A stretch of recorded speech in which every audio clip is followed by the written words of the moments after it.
இந்த நாளிலும் நம் அனைவருடைய தியானத்திற்கும் வசதியாக அப்போஸ்தலனாகிய பவுல் தெசலோனிக்கேயருக்கு எழுதின 2வது நிருபத்தில் 3வது அதிகாரத்தின் 3வது வசனத்தை ஒருவர் வாசிக்கலாம்.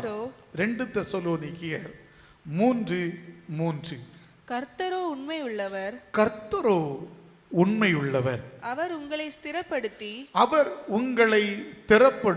தீமையினின்று விலக்கி காத்துக்கொள்வார், தீமையின் நின்று விலக்கி காத்துக்கொள்ளுவார்.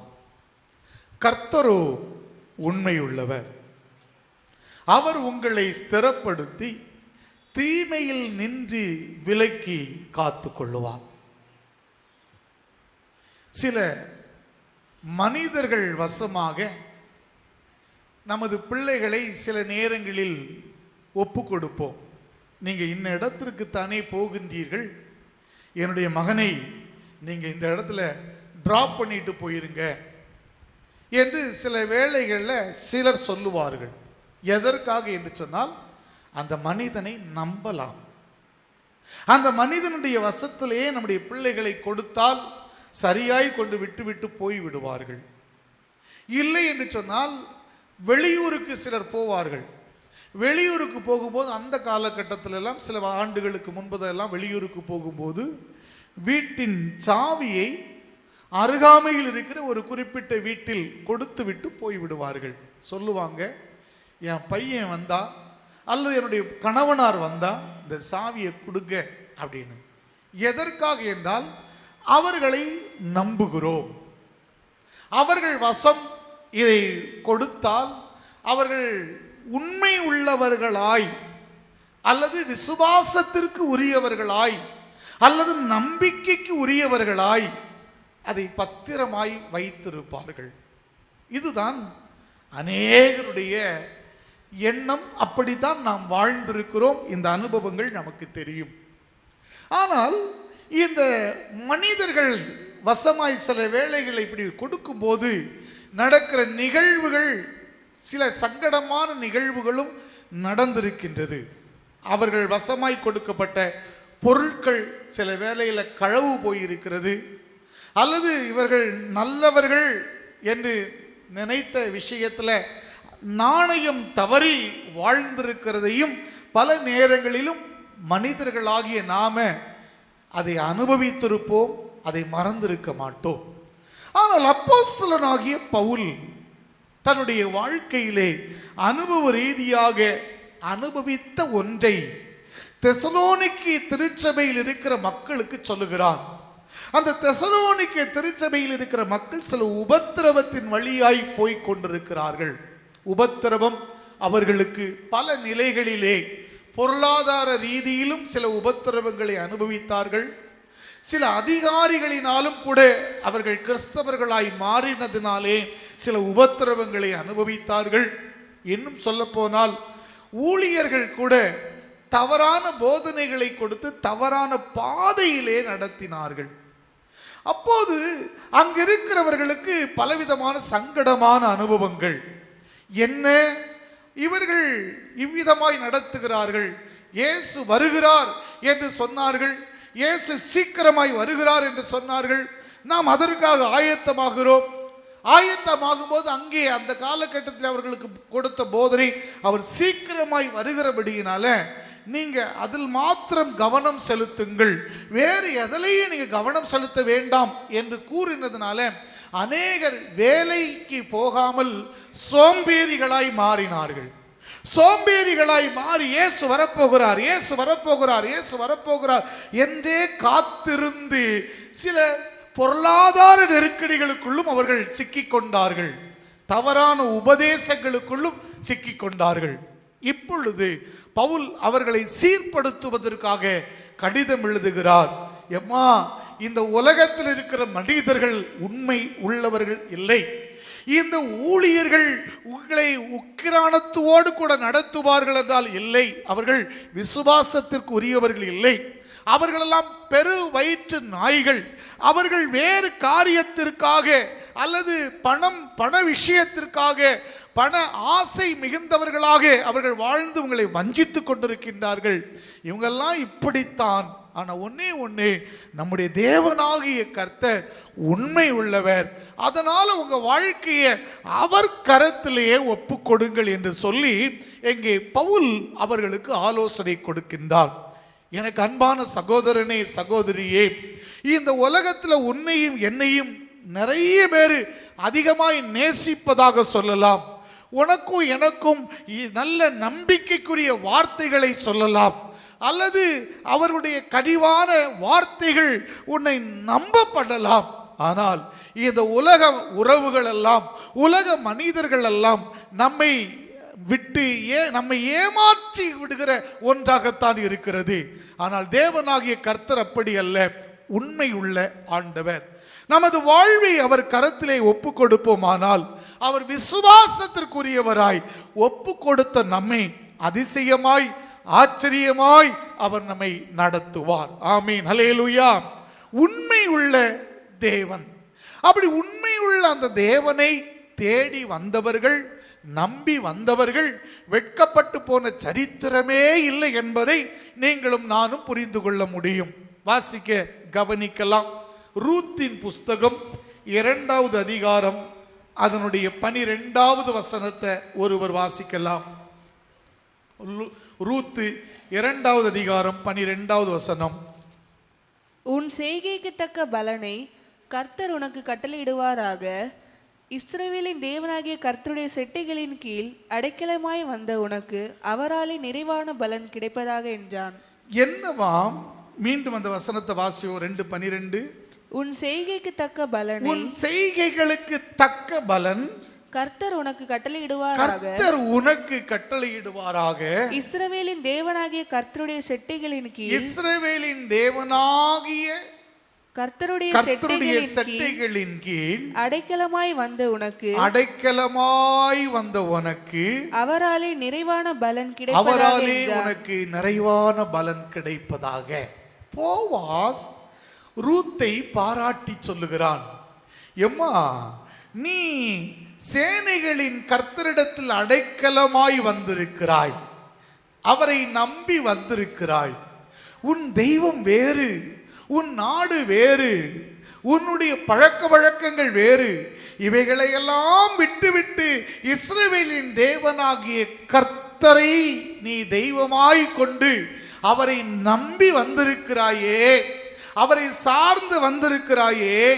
நீ விசுவாசித்த அவர் உனக்கு விசுவாசமாய் இருப்பார். நீ நம்பின அவர் உனக்கு உண்மையாய் இருப்பார். உன்னை கைவிட்டு விடவே மாட்டார், உன்னை உதறிவிடவே மாட்டார், உன்னை ஓரம் கட்டவே மாட்டார். அவராலே நீ மிகுந்த நன்மைகளை பெறுவாய்.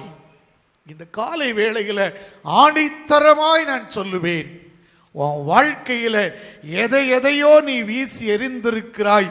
இந்த ஆண்டவருக்காக, இந்த ஆண்டவருக்காக எவையெல்லாமோ நீ தியாகம் செய்திருக்கிறாய். எனக்கு இந்த ஆண்டவர் மாத்திரம் போதும் என்று சொல்லி, ஆம், ஆண்டவர் போதும் என்று அவரை பற்றி பிடித்திருக்கிறாரே, அவர் உண்மையுள்ள தேவன். ஆமென், அல்லேலூயா. அவர் உண்மையுள்ள தேவன். உன்னுடைய வாழ்க்கையில எந்த ஓரத்திலும் கூட நீர் வேறு எதற்கும் இடம் கொடாமல் இருப்பாயானால், வேறு எந்த விதமான அந்நிய அக்கினியின் நம்பிக்கைக்கு கடுகளவேனும் கூட இடம் கொடாமல் இருப்பாயானால், கர்த்தருடைய நாமத்தில் நான் சொல்லுகிறேன், உண்மையுள்ள தேவன் உன்னை அதிசயமாய் நடத்துகிறதை காண்பாய். ஆமென். நிறைய கர்த்தருடைய பிள்ளைகள் தன்னுடைய வாழ்க்கையில் என்னதான் கர்த்தரை நம்பி இருந்தாலும், கர்த்தரை சார்ந்திருந்தாலும், சில தேவையில்லாத, விரும்பத்தகாத, தேவன் அருவருக்கிற அஞ்ஞான கிரியைகளுக்கு இடம் கொடுத்து வைத்திருக்கிறார்கள்.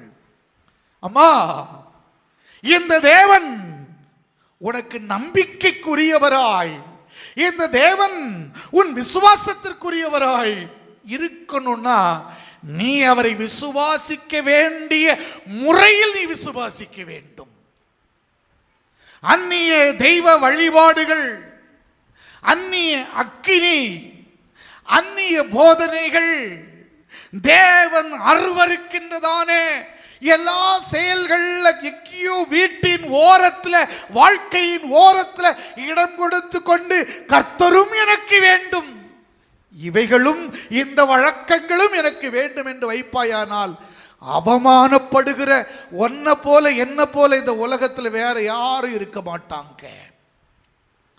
ரூத்து எல்லாவற்றையும் விட்டு சேனைகளின் கர்த்தரை பின்பற்றினபடியினால் போவாஸ் சொல்லுகிறாள், மகளே நீ ஆசீர்வதிக்கப்பட்டவள், நீ அவரால் நிறைவான நன்மையை பெறுவாய், ஏனென்றால் அவர் உண்மையுள்ள தேவன். ஆமென், அல்லேலூயா. கர்த்தருடைய பிள்ளைகளே, ஒரு மனிதனுக்கு முன்பதாக மாயாஜாலம் காண்பித்து விடலாம். உங்கள் வீட்டிற்கு வருகிற உன்னுடைய உறவினருக்கு முன்பதாக நீ நானும் நல்லவர்களை போல வேடமிடலாம். அப்பாவுக்கு முன்னாடி, ஊழியக்காரர்களுக்கு முன்னாடி உத்தமர்களை போல இருக்கலாம். அனைத்து உள்ளங்களையும் உள்ளத்தின் ஆழங்களையும் ஆராய்ந்து பார்க்கிறவருக்கு முன்பதாக நீயும் நானும் அவரை ஏமாற்றி வாழ்ந்து விடவே முடியாது. மீண்டும் சொல்லுகிறேன், இந்த கூட்டத்தில் ஆண்டவருடைய சன்னிதானத்தில் நீங்க வந்திருக்கிறீங்க, அவர்தான் எனக்கு என்று 100% அர்ப்பணம் செய்வீர்களானால் உங்களுடைய வாழ்க்கைக்கு நிகராக இந்த பூமியில் எந்த வாழ்க்கையும் இருக்க போவது இல்லை. ஆமென், அல்லேலூயா. பரதேசியா இருந்தவன் கையிலே ஒரு தேசத்தையே ஆண்டவர் கொடுக்கவில்லையா? நாடோடியாயிருந்த ஆபிரகாமின் சந்ததி ஆளுவதற்கு ஒரு பெரிய பரந்த தேசம் கொடுக்கப்படவில்லையா? நீயும் நானும் நம்முடைய ஆண்டவரையே சார்ந்து வாழ்வோமானால் தேவன் நம்மை அதிசயமாய் நடத்துகின்றதை காண முடியும். அவர் உண்மை உள்ளவர். அப்படித்தான் அந்த உண்மை உள்ள அந்த ஆண்டவரை சார்ந்திருக்கின்ற மனிதன் எப்படி இருக்கணும், அதை நம்புகிற மனிதன். வாசிக்க கவனிப்போம். லூக்கா எழுதின சுவிசேஷம் 5வது அதிகாரத்தின் 5வது வசனத்தை ஒருவர் வாசிக்கலாம். லூக்கா 5:5. அதற்கு சீமோன் ஐயரே, ராம் முழுவதும் நாங்கள் பிரயாசப்பட்டும் ஒன்றும் அகப்படவில்லை.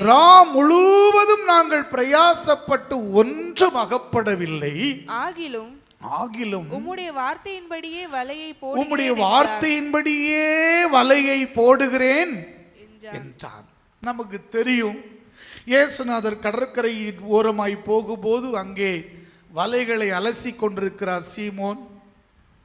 அங்கே அந்த படகில் ஒன்றில் ஏறி அங்கு இருக்கிறவர்களுக்கு ஆண்டவர் உபதேசம் பண்ணுகிறார். இந்த சீடர்களை பார்த்து சொல்லுகிறார், எப்பா நீங்க வலையை போடுங்கப்பான்னு சொல்லுகிறார், மீன் கிடைக்கும். அவங்க சொல்றாங்க, இல்லை ராத்திரி எல்லாமே நாங்கள் ட்ரை பண்ணுவோம், எங்களுக்கு கிடைக்கலன்னு சொல்லி. ஆனால் இறுதியாய் அந்த சீமோன் சொல்லுகிறார், என்ன சொன்ன, உம்முடைய வார்த்தையின்படி. உண்மை உள்ள அந்த தேவனை நம்புகிற ஒருவன் அவரது அவருடைய வார்த்தையின்படி நடப்பான்.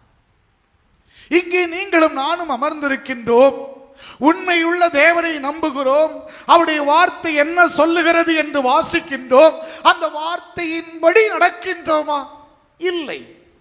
எனக்கு பிரியமாய், எனக்கு சௌகரியமாய் இருக்கின்ற சில வார்த்தைகளின்படி நடக்கின்றோம். ஆனால் பல வார்த்தைகளை நிராகரிக்கின்றோம். பிள்ளைகள்கிட்ட கேட்டாச்சுன்னா பிள்ளைகள் ஆமா சில வார்த்தைகளின்படி நடப்பார்கள். பெற்றோருக்கு கீழ்ப்படிய வேண்டுமே, எத்தனை பிள்ளைகள் பெற்றோருக்கு கீழ்ப்படுகிறார்கள்? பெற்றோருக்கு கீழ்ப்படிதல் அது ரொம்ப அவசியமானோ. நீ நல்லா இருக்கணும்னா, உன் வாழ்நாள் நீடித்து இருக்கணும்னா உன் தாயும் தகப்பனுக்கு கீழ்ப்படி. அந்த வார்த்தையின்படி நடக்கிற ஒரு பிள்ளை வாழும். பெற்றோருக்கு கீழ்ப்படுகிற பிள்ளை ஆசீர்வாதமாய் இருக்கும். ஏனென்றால் அவர் உண்மை உள்ளவர். அந்த உண்மையுள்ள தேவனுக்கு நாம் கீழ்ப்படிந்து வாழ வேண்டும். பைபிள்ல நிறைய வசனம் எனக்கு தெரியும், பைபிள்ல எனக்கு நிறைய சம்பவங்கள் தெரியும், பைபிளை நான் பலமுறை படித்திருக்கிறேன். இது போதுமானா? இது போதாதம்மா. இந்த உண்மையுள்ள தேவன் சொல்லுகிறபடி வாழ்கிற வாழ்க்கை தான் நம்முடைய வாழ்விலே மேன்மைகளை கொண்டு வரும். யோபு சொல்றாரு, 13வது அதிகாரத்தின் 15வது வசனத்தை வாசிப்போம். யோபு 13:15. அவர் என்னை கொன்று போட்டாலும் அவர் என்னை கொன்று போட்டாலும் அவர் மேல் நம்பிக்கையாயிருப்பேன். அவர் மேல் நம்பிக்கையாயிருப்பேன். ஆனாலும் அவர் என்னை கொன்று போட்டாலும் ஏமா நான் நம்புறேன் பாருங்க, அவர் உண்மை உள்ளவர் நம்புறேன் பாருங்க. அவர் உண்மை உள்ளவர்னு நான் நம்புவேன். ஆனால் அவரது அத்தனை வார்த்தைக்கும் நாம் செவி கொடுப்பேன். உன் தாயையும் தகப்பனையும் கனம் பண்ணி உன் தாய்க்கும் தகப்பனுக்கு கீழ்ப்படிந்திரு நம்புவேன். ஆனால் ஐயோ இந்த விஷயத்துல என் அம்மா அப்பாவுக்கு நான் கீழ்ப்படிஞ்சா நான் தொலைஞ்சேன் அப்படின்னு நீ நினைச்சா, அப்படின்னு நான் நினைச்சேன்னா எப்படி? ஆனா இங்க யோபு சொல்றாரு, அவர் என்னை கொன்று போட்டாலும் ஏதோ ஒன்ன செய்ய சொல்றாரு, ஏதோ ஒரு ரூட்ல நடத்துறாரு, அது கொஞ்சம் ஸ்ட்ரகிளா இருக்கு. பரவாயில்லை பரவாயில்லை பரவாயில்லை, அவர் என்னை கொன்று போட்டாலும் நான் அதுல தான் நம்பிக்கையா இருப்பேன். அதுதான் வாழ்க்கை. அவர் உண்மை உள்ளவர், கர்த்தரோ உண்மை உள்ளவர். அந்த உண்மையுள்ள தேவன் நம்மை பலப்படுத்துவார், நம்மை ஆசீர்வதிப்பார். இங்கே யோபு சொல்லுகிறான், அவர் என்னை கொன்று போட்டாலும் நான் அவர் மீது நம்பிக்கையாயிருப்பேன். பவுல் சொல்லுகிறார், கர்த்தரோ உண்மை உள்ளவர். அதனால அந்த உண்மையுள்ள தேவனை நீ நம்பணும். நம்புகிற நீ அவருடைய வார்த்தையின்படி வாழணும். உண்மை உள்ளவர். அந்த உண்மையுள்ள தேவன் என்ன செய்வாராம்? உங்களையும் என்னையும் ஸ்திரப்படுத்துவார். தெசலோனிக்கேயர் 2 தெசலோனிக்கேயர் 3:3 அவர் சொல்லுகிறார், அவர் உங்களை ஸ்திரப்படுத்தி, அப்படின்னா ஸ்ட்ராங்கா நிலைநிறுத்தி அர்த்தம். ஸ்திரப்படுத்திய இது காற்றில் பறக்கிற ஒரு பதரை போல நம்மில் அநேகருடைய விசுவாசம் ஒரு ஆக்சிலேஷனா இருக்கு. அது அங்கேயும் அசைந்து கொண்டிருக்கிறது. நாணலை போல அசைஞ்சுகிட்டு இருக்கு. ஆண்டவர் சொல்லுகிறார், நாணலை போல அசைஞ்சுகிட்டு இருக்கிற உன்னை நான் ஸ்திரப்படுத்துவேன். ஏன்னா நான் உண்மை உள்ளவன். நீ என்னை நம்பி வந்துட்ட, என்னை நீ விசுவாசித்து வந்துட்ட. நீ என்னை விசுவாசித்த ஒன்ன நான் அந்த விசுவாசத்திற்கு உரியவராய் உன்னை காப்பாற்றணும்னா நான் உன்னை ஸ்திரப்படுத்துவேன். ஆமென், அல்லேலூயா. தேவன் தம்முடைய சீடர்களை அவருடைய பணிக்காக அழைத்து பயிற்சி கொடுத்து கொண்டிருக்கிறார். பயிற்சி கொடுத்து கொண்டிருக்கிற நேரத்தில் சில நேரங்களில் அல்ல, பல நேரங்களில் அந்த சீடர்களுடைய விசுவாசம் தடம் புரண்டது. அவர்களுக்கே தெரியாமல் அவருடைய விசுவாசத்தில் இருந்து அவர்களை வழிவிலக பண்ணுவதற்கு மறைவான வலைகளெல்லாம் பிசாசு பின்னி வைத்திருந்தான். இதை முன்னறிந்த ஆண்டவர் அவர்களை பார்த்து சொல்லுகின்றார். லூக்கா எழுதின சுவிசேஷம் 22வது அதிகாரத்தின் 31 மற்றும் 32 வாசிப்போம். லூக்கா 22 31 மற்றும் 32. பின்னும் கர்த்தர் சீமோனே சீமோனே இதோ கோதுமையை சுளையினால் புடைக்கிறது போல சாத்தான் உங்களை புடைக்கிறதற்கு உத்தரவு கேட்டுக்கொண்டான். நானோ உன்னுடைய விசுவாசம் ஒளிந்து போகாதபடிக்கு உனக்காக வேண்டிக் கொண்டேன். நீ குணப்பட்ட பின்பு உன் சகோதரரை ஸ்திரப்படுத்து. கரங்களை தட்டி அந்த ஆண்டவருக்கு நன்றி சொல்லுவோம். அம்மா, இந்த சீமோன் படகை விட்டு வலையை விட்டு நீரே தஞ்சம் என்றுதான் வந்தவன் வாழ்க்கையிலே விசுவாச சோதனைகள், அடுத்து பெரும் சோதனை வந்து வரப்போகிறதை அவன் அறியாதிருந்தான்.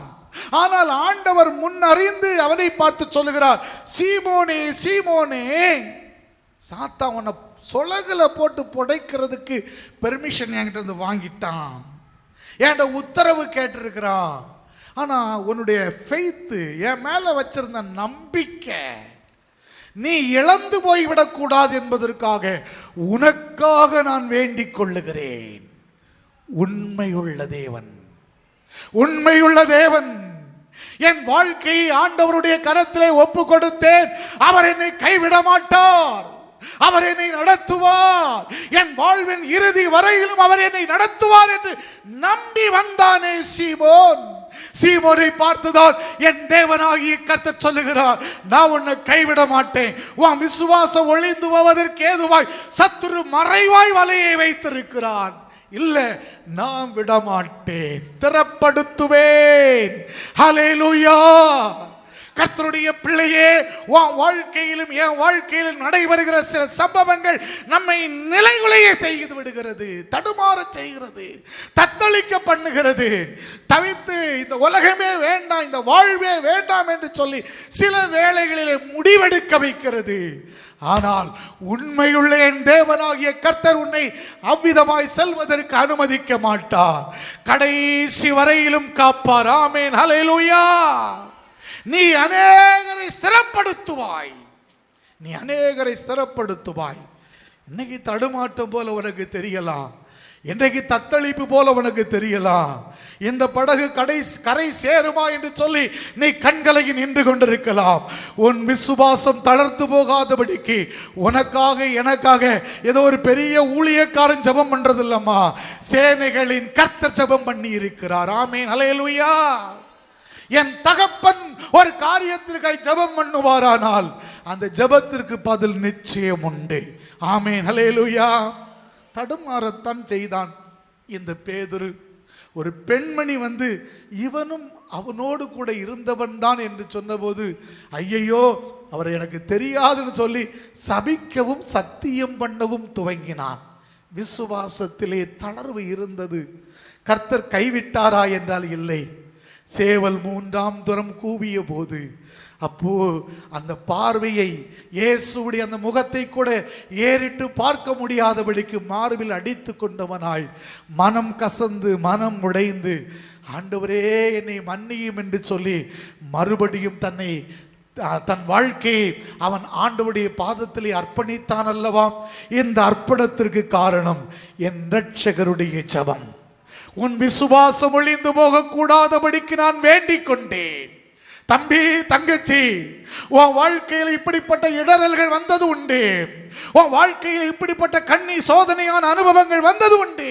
நீ வீழ்ந்து போவது இல்லை, நீ வீழ்ந்து போவது இல்லை. கர்த்தர் உன்னை தூக்கி நிறுத்துவார். ஆமென், ஹல்லேலூயா. இதுதான் நமது பாதை.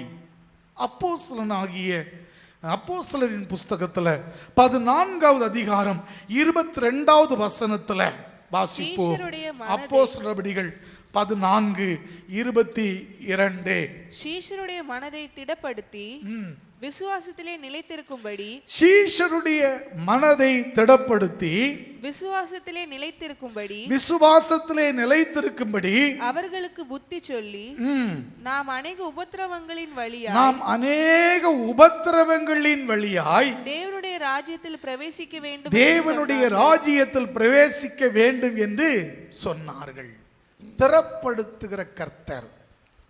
சோதனைகளை கண்டபோது அந்த சீடர்கள் அவர்கள் நிலைகுலைந்து நின்றார்கள். இந்த பேதுருவை ஸ்திரப்படுத்தின ஆண்டவர் விசுவாசிகளையும் ஸ்திரப்படுத்துகிறார். எனக்கு அன்பான கர்த்தருடைய பிள்ளையே, உன்னையும் என்னையும் அவர் ஸ்திரப்படுத்துகிறவர். என் ஆண்டவர் சொன்னார், நெறிந்த நாணலை முறிக்காதவர், மங்கி எரிகிற நெருப்பை அணைக்காதவர்.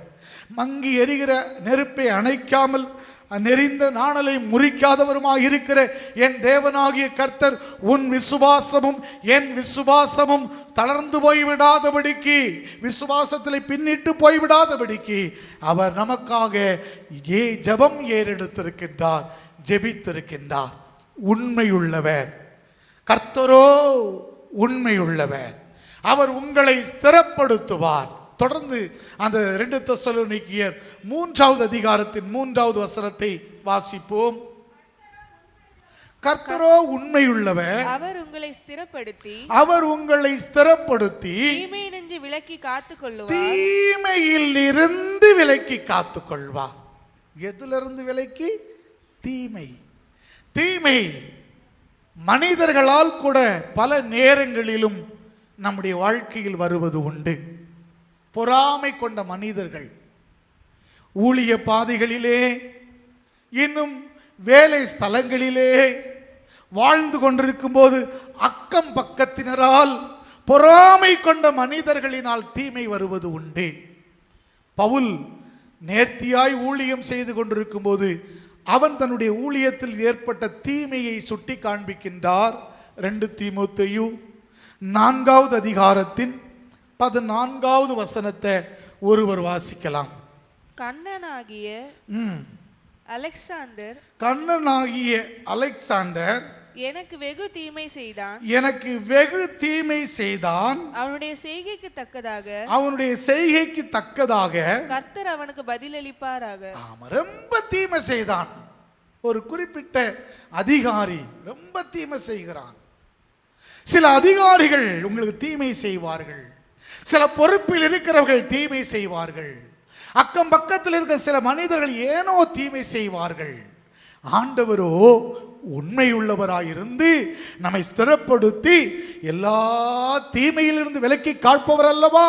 இந்த அதிகாரிகளினால் ஏற்படுகிற தீமைகளுக்கு கர்த்தர் நம்மை விலக்கி காப்பார். தீமை பிசாசினால் கூட ஏற்படுகிறது. வாசிக்க கவனிப்போம். மத்தேயு எழுதின சுவிசேஷம் 17வது அதிகாரம் 15 முதல் வாசிக்கலாம். மத்தேயு. ஆண்டவரே என் மகனுக்கு இரங்கும். ஆண்டவரே என் மகனுக்கு இரங்கும். அவன் சந்திர ரோகியாய் கொடிய வேதனைப்படுகிறான். அடிக்கடி தீயிலும் அடிக்கடி ஜலத்திலும் விழுகிறான். அவனை உம்முடைய சீஷர்களிடத்தில் கொண்டு வந்தேன். அவனை சொஸ்தமாக்க அவங்களால முடியல. 18வது வசனத்தை வாசிமா. இயேசு பிசாசை அதட்டினார். இயேசு அந்த வாலிபனுக்குள் இருக்கிற பிசாசை அதட்டினார். உடனே அது அவனை விட்டு புறப்பட்டது. இந்த வாலிபனுக்கு தீமை செய்தது இந்த பிசாசு. இந்த வாலிபனுக்கு இந்த பிசாசு தீமை செய்தபடியினால் அடிக்கடி தண்ணீரில் விழுகிறான். நம்ம சகோதரர்கள் கூட அப்படிதான். வேலைக்கு போயிட்டு வருவாங்க, பிசாசு என்ன செய்யும்? தீமை செய்யும். அவனை தண்ணியில் விழ மாட்டான், தண்ணியில் விழுந்துருவான் நிறைய பேர். ஏமா இந்த பிசாசு வெகு தீமை செய்கிறான். பிசாசு சில குடும்பங்களுக்கு தீமை செய்கிறான். பிசாசு பிள்ளைகளுடைய வாழ்க்கையில தீமை செய்கிறான். இன்னும் பாப்பீங்கன்னா பவுல் சொல்லுவாரு தீமோத்தேயுக்கு, 1 தீமோத்தேயு 6வது அதிகாரத்தின் 10வது வசனத்தை வாசிக்கும் போது, பண ஆசை எல்லா தீமைக்கும் வேறாய் இருக்கிறது. போதும் தீமையில் இருந்து ரட்சிக்கிற ஆண்டவர். தீமை மனிதர்களினால் ஏற்படுகிறது. தீமை பிசாசினால் ஏற்படுகிறது. தீமை நானே பண ஆசை பிடித்தவனாய் தீமையில் போய் விழுகிறேன். எவன் ஒருவன் கர்த்தரை நம்பி கர்த்தர் மீது விசுவாசம் கொண்டு அவர் உண்மையுள்ளவர் என்று தன் வாழ்வை அர்ப்பணித்தானோ, அந்த மனிதனை என் ஆண்டவர் அவனுடைய விசுவாசத்திற்கு உரியவராய், நம்பிக்கைக்கு உரியவராய் அவனை பாதுகாத்து, அவன் விசுவாசத்தை விட்டு தளர்ந்து போகாதபடிக்கு அவனை ஸ்திரப்படுத்தி, அவனுடைய வாழ்க்கையிலே வருகிற தீமைகள் மனிதர்களினால், பிசாசினால் அல்லது தன்னுடைய சுய இச்சையினால், பண ஆசையினாலே விழுகிற எல்லா தீமைகளுக்கும் அவர் நீங்களாக்கி அதிசயமாய் நடத்துவார். ஆமென், அல்லேலூயா. ஏன் அப்படின்னா, இயேசுநாதர் ஊழியத்தின் இறுதி பகுதியில யோவான் 17வது அதிகாரம் 15வது வசனத்தில் அவர் ஜெபம் பண்ணினார்.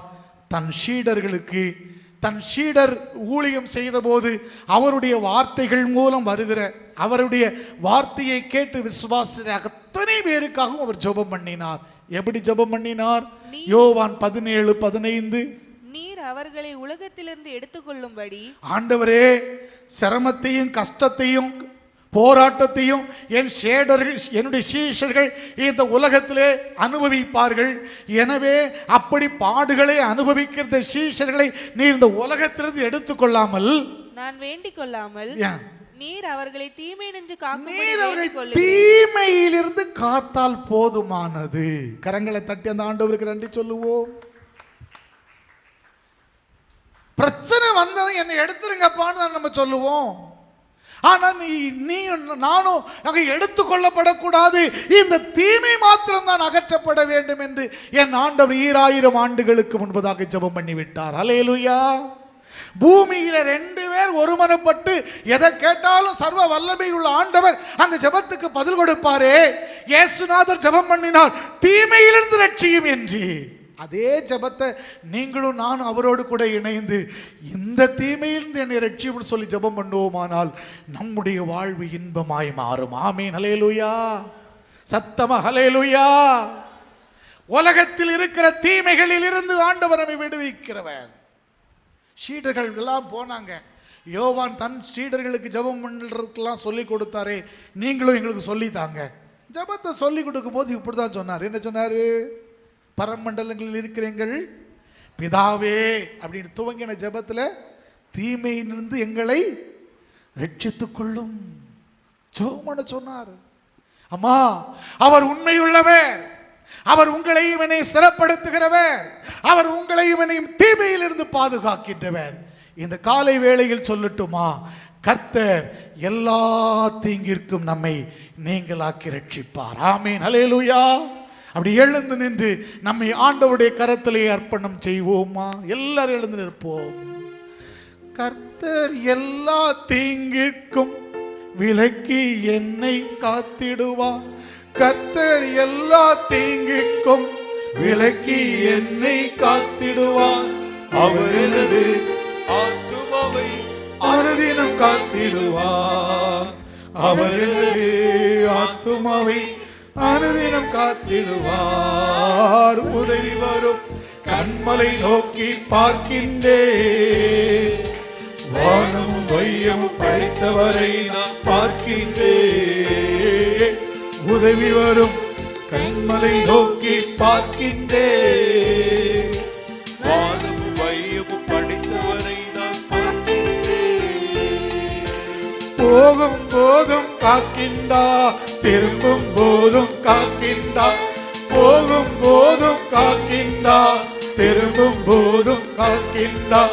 எப்போதோ எப்போதோ என்னால் காக்கின்றா. எப்போது எப்போது என்னாலும் காக்கின்றா. உதவி வரும் கண்மலை நோக்கி பார்க்கின்றேன். ஆமென் ஆமென். வையம் படைத்தவரை நான் பார்க்கின்றேன். உதவி வரும் கண்மலை நோக்கி பார்க்கின்றேன். வானம் வையம் படைத்தவரை நான் பார்க்கின்றேன். அவரை நோக்கி பார்த்திருக்கிற கர்த்தருடைய பிள்ளையே, கர்த்தரோ உண்மை உள்ளவர். உன்னை அதிசயமாய் நடத்துவார். அவர் உனது நம்பிக்கைக்கு உரியவர். அவர் எனது நம்பிக்கைக்கு உரியவர். அவரை நம்பின நீயும் நானும் வெட்கப்பட்டு போவது இல்லை. உன் விசுவாசம் தடுமாறும் போது உன்னை ஸ்திரப்படுத்துகிறவர். உனக்கு தீமைகள் வரும்போது தீமைகளில் இருந்து உன்னை நீங்களாக்கி ரட்சிக்கிறவர். ஆமென் சொல்லுங்க பார்க்கலாம். கரங்களை தட்டி ஆமென் சொல்லுங்க பார்க்கலாம். அவர் உண்மையுள்ளவர். அவர் உண்மையுள்ளவர். உன்னை பாதுகாப்பார், உன்னை பராமரிப்பார். உன்னுடைய எல்லாவற்றையும் அவருக்கு ஒப்பு கொடுத்து விடு. உனக்கென்று உன் உள்ளத்திலோ உன் இல்லத்திலோ எதையோ ஓரத்தில் வைத்து விடாதே. முற்றிலும் அவருக்கு ஒப்பு கொடுத்து விடு. அவருடைய வார்த்தையின்படியே செய். அவருடைய வார்த்தையின்படியே செய். Glory to Lord. மகா இரக்கமும் மற்றற்ற கிருபையும் நிறைந்த சர்வ வல்லமையுள்ள எங்கள் பரம தகப்பனே, இந்த ஜெபத்தில் கலந்திருக்கின்ற அருமையான உமது பிள்ளைகளுக்காக ஜெபிக்கின்றேன். சிறியவர்கள், வாலிபர்கள், பெரியவர்கள், ஐயா, தாய்மார்கள், தகப்பன்மார்கள் உம்முடைய சமூகத்தில் வந்து நிற்கிறார்கள். நீர் உண்மையுள்ளவராயிருக்கிறீர் என்று சொல்லி நம்பி தன்னுடைய வாழ்க்கையை அர்ப்பணித்திருக்கிறார்களே, ஸ்திரப்படுத்துவீராக, தீமைக்கு நீங்களாக்குவீராக, எதிர்பார்க்கிற நன்மைகளை கொடுப்பீராக, கரம் பிடித்து நடத்துவீராக. தந்தையே, நிரப்படி செய்கிறதற்காய் உமக்கு ஸ்தோத்திரம். எங்கள் அனைவரையும் தாழ்த்தியுடைய கரங்களில் தருகின்றோம். இயேசுவின் நாமத்தில் வேண்டுகின்றோம் எங்கள் நல்ல பிதாவே, ஆமென். என் ஆத்துமாவே கர்த்தரை ஸ்தோத்திரி, என் முழு உள்ளமே அவருடைய பரிசுத்த நாமத்தை ஸ்தோத்திரி. என் ஆத்துமாவே கர்த்தரை ஸ்தோத்திரி, அவர் செய்த சகல உபகாரங்களையும் மறவாதே. ஆசீர்வாதம் நம்முடைய கர்த்தராகிய இயேசு கிறிஸ்துவின் கிருபையும் பிதாவாகிய தேவனுடைய அன்பும் பரிசுத்த ஆவியானுடைய ஐக்கியமும் சிநேகமும் காவலும் நம் அனைவரோடும் இன்றும் என்றும் இனிவரும் சதா காலங்களிலும் தங்கி இருப்பதாக.